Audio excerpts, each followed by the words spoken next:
Hello friends, welcome two point of view. और आज हम बात करने वाले हैं भारत पे मालदीव के कारण आए खतरे के बारे में। और जो ये हम खुश हो रहे हैं कि इजराइल, यूएसए और चाइना में इंटरनेशनल लेवल पे सपोर्ट कर रहा है, इसके पीछे इंटरनेशनल पॉलिसीज क्या खेली जा रही हैं। और ये जो हैशटैग बॉयकॉट मालदीव जो सोशल मीडिया पे ट्रेंड चला हुआ है, इसके कारण भारत के ऊपर इंटरनेशनल लेवल पे क्या इफेक्ट पड़ेंगे, इनके बारे में हम बात करने वाले हैं। तो वीडियो को लाइक कर दीजिए और अगर चैनल पे पहली बार आए हैं तो चैनल को सब्सक्राइब कर दीजिए। अगर किसी को इशू के बारे में नहीं पता है तो बता देता हूँ। 4 जनवरी 2024 को पीएम नरेंद्र मोदी ने अपनी कुछ लक्षद्वीप पर टहलते हुए की फोटो अपलोड की थी। उन फोटोज के ऊपर मालदीवियन गवर्नमेंट के 3 डिप्टी मिनिस्टर ने कुछ आपत्तिजनक कमेंट कर दिए थे और हालांकि उसके बाद मुजू गवर्नमेंट ने उन तीनों को सस्पेंड भी कर दिया था। इसके बाद इंडियन गवर्नमेंट ने मालदीवियन हाई कमिश्नर जो कि इंडिया में स्टेशन थे उनको दिल्ली बुलाया और उनसे कुछ बातचीत की। हालांकि उन्होंने क्या बात की ये बात डिस्क्लोज नहीं की गई है, लेकिन ये इंडिया का एक फर्म स्टेप माना जा रहा है मालदीवियन गवर्नमेंट के खिलाफ। इसके बाद सोशल मीडिया पे ट्रेंड चल जाता है हैशटैग बॉयकॉट मालदीव्स वगैरह वगैरह और बहुत सारे ट्वीट्स हमको देखने को मिलते हैं। इंडिया के काफी सुपरस्टार्स भी देखने को मिलते हैं, शाहरुख खान, सलमान खान, अमिताभ बच्चन तो ये भी कह देते हैं कि आने वाली मूवीज की शूटिंग अब मालदीव में नहीं की जाएगी। और बहुत सारी टूरिज्म कंपनियां जैसे कि मेक माई ट्रिप मालदीव को जाने वाली बहुत सारी फ्लाइटें कैंसिल कर देती हैं और ये कहती हैं हमने हैशटैग बॉयकॉट मालदीव को ज्वाइन कर लिया है और अब लक्षद्वीप को ज्यादा प्रमोट करेंगे। कहने के मायने ये है कि सोशल मीडिया पे इसको ट्रेंड बना दिया गया और एक के पीछे एक वीडियो बनते गए without understanding the international calculations. अगर हम इंडिया की तरफ से देखें तो अब मालदीव भी इंडिया के हाथ से निकल गया है। किस मायने में निकल गया है मैं आपको समझाता हूँ। आप पहले इंडिया की जियो लोकेशन देखिए। इंडिया जहाँ पे सिचुएटेड है इसके चारों तरफ जितनी भी नेबरिंग कंट्री है वो इंडिया के खिलाफ है। हम पाकिस्तान से स्टार्ट करते हैं।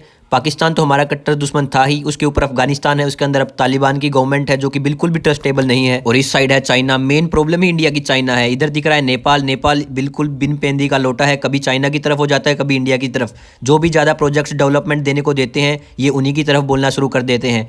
थोड़े दिन पहले हमने देखा था कि इन्होंने एक इंटरनेशनल मैप जारी किया था जिसके अंदर उन्होंने बहुत सारा एरिया भारत का चाइना के अंदर दिखा दिया था। तो हम इस पे भी विश्वास नहीं कर सकते हैं। इधर दिख रहा है भूटान का मामला भी कुछ ऐसा ही है, तो इस पे भी हम ज़्यादा विश्वास कर नहीं सकते हैं। और ये जो बांग्लादेश है जिसको बनाया ही भारत ने था, ये भी भारत के साथ नहीं है, ये भी चाइना से रिलेटेड ज़्यादा है। चाइना के प्रोजेक्ट यहाँ पे ज़्यादा चल रहे हैं। यहाँ की जो पीएम है शेख हसीना जी, वो भी चाइना में ही ज़्यादातर घूमते रहते हैं। नीचे दिख रहा है श्रीलंका तो चाइना के अंडर आ ही चुका है जब से उन्हें हम्बनतोता पोर्ट को लीज पे लिया है 99 ईयर्स के लिए। श्रीलंका के साथ कुछ ऐसा हुआ था, चाइना ऑफर लेके आए थे कि हम आपके यहाँ पे डेवलपमेंट करेंगे, ऐसे ऐसे पोर्ट बनाएंगे, तो श्रीलंका ने खुशी खुशी में हाँ भर दी। और चाइना ने यहाँ पे इतना ज़्यादा पैसा लगा दिया कि उसका कर्जा श्रीलंका चुका ही नहीं पाया। तो चाइना ने क्या किया कि बोला जितना भी जो हमने पोर्ट बनाया है इसको 99 ईयर्स के लिए हमें दे दीजिए, हम यहाँ से अपना पैसा वसूल लेंगे। ये चाइना की एक पॉलिसी है, स्ट्रिंग ऑफ पर्ल्स पॉलिसी। इसके अंदर चाइना का ये एम है कि भारत इंडो पैसिफिक एरिया जो है वहाँ के जितने भी देश हैं उनके साथ इसका रिलेशन हो, और जो कि ताकि ये भारत के साथ अगर कोई लड़ाई हो जाए तो भारत को दबा सकें। तो अब हमने इनकी पॉलिसी को आसान कर दिया है और मालदीव को हमसे दूर कर दिया है। अगर हमसे दूर कर दिया तो मालदीव को सपोर्ट तो चाहिएगी किसी भी बड़ी कंट्री की, तो वो ऑफकोर्स अब चाइना के पास जाने वाला है। पहले इस लक्षद्वीप वाले मामले में चाइना ने भारत को सपोर्ट किया, फिर एक ऑफिशियल स्टेटमेंट जारी की। क्या कि मैं आपको सुनाता हूँ।